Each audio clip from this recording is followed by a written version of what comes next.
Hello and welcome to the channel. The fight against insecurity just got serious after the screening of the newly appointed security chiefs.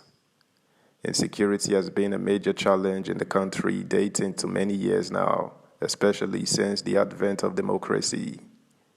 President Tinubu wasted no time in firing the previous set and hoping the new guys will do even more to curb this menace, which is affecting the country in more ways than one. Subscribe, like, share, and comment. Thank you. Our weapons against insecurity. Service chiefs. The Chief of Defense Staff, General Christopher Musa, said yesterday he will promote creativity within the nation's armed forces. He also said the armed forces will make Nigerians the focus of activities to truly put them at the center of its action towards promoting and safeguarding a secure environment for all. The CDS equally said its leadership concept will be built on three pillars: being people-centric, prioritizing troops' welfare, and deepening jointness and interagency collaboration. He said the armed forces will defend the country's territorial integrity and democracy, as well as safeguard internal security and unity to achieve the stability required to guarantee sustainable national development. The CDS stated this when he appeared for screening before the House of Representatives Ad hoc Committee on Screening of Service Chiefs. It will be recalled that the Senate had last week screened the service chiefs and other security heads appointed by President Bola Ahmed Tinubu last month. He said, "I recognize the significance of leading the thousands of devoted and distinguished servicemen and women to provide a secure and peaceful environment for Nigerian people to freely engage in their legitimate enterprise in line with the constitutional mandate of the Armed Forces of Nigeria. In this regard, the AFN, under my leadership, will be people-centric by prioritizing and safeguarding our people on their legitimate way of life as prescribed by the Nigerian Constitution. On welfare of troops, Musa said troops' welfare and sound administration will provide the required atmosphere for the AFN to deliver on its constitutional responsibilities. He said the armed forces will continue to seek ways and means to improve the welfare of its personnel under its watch. In this regard, servicemen and women of the AFN should be reassured of my commitment to their welfare, provision of relevant operational equipment, as well as infrastructural development within available resources to enable them to succeed in assigned constitutional roles. I shall also promote international military cooperation and collaboration to further expose and provide capacity building to AFN personnel in joint and combined operations outside the shores of Nigeria.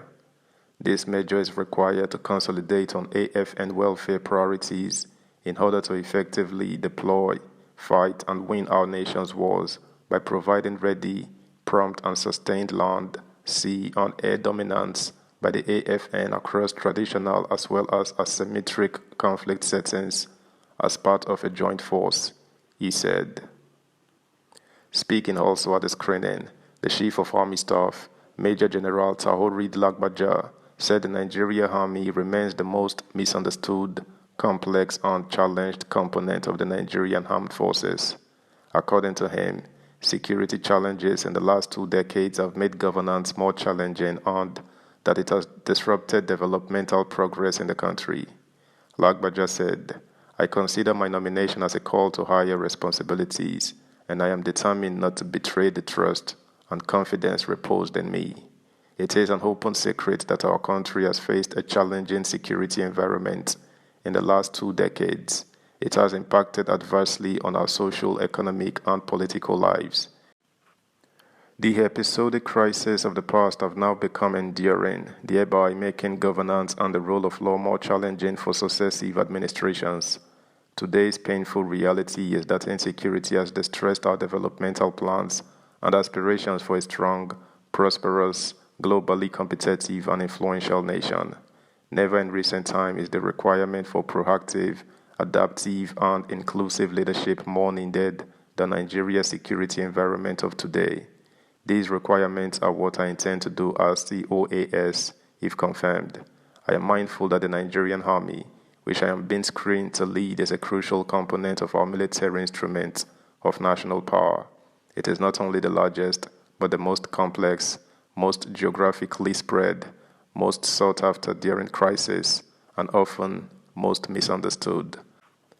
I believe that for the Nigerian Army to grapple with the demands of the contemporary security environment, it would consistently transform to be a step ahead of its time.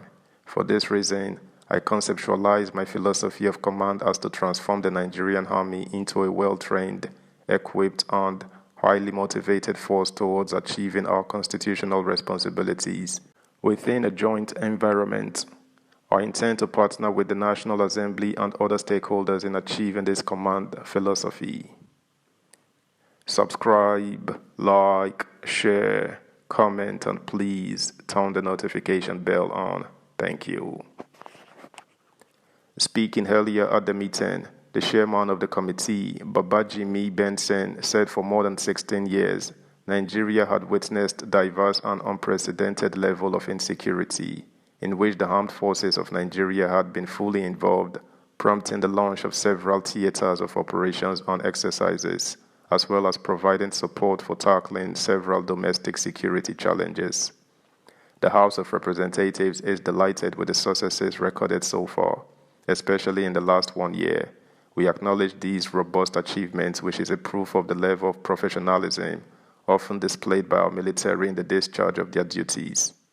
We urge you to effectively collaborate with sister security agencies to ensure that all security threats are completely neutralized and Nigerians can live peacefully. The world of security is dynamic and ever-changing. New security threats are emerging across the globe. Today, wars are not only fought on the land, sea, and air, but also in cyberspace. Consequently, the heart of warfare must therefore be a step ahead. This is why Nigeria must tap into and harness the potential of having a defense space force like in the United States of America, while acknowledging the immense contributions of the Defense Space Administration (DSA).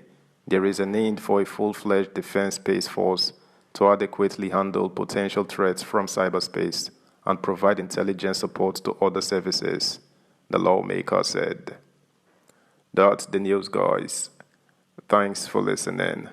Until next time, bye.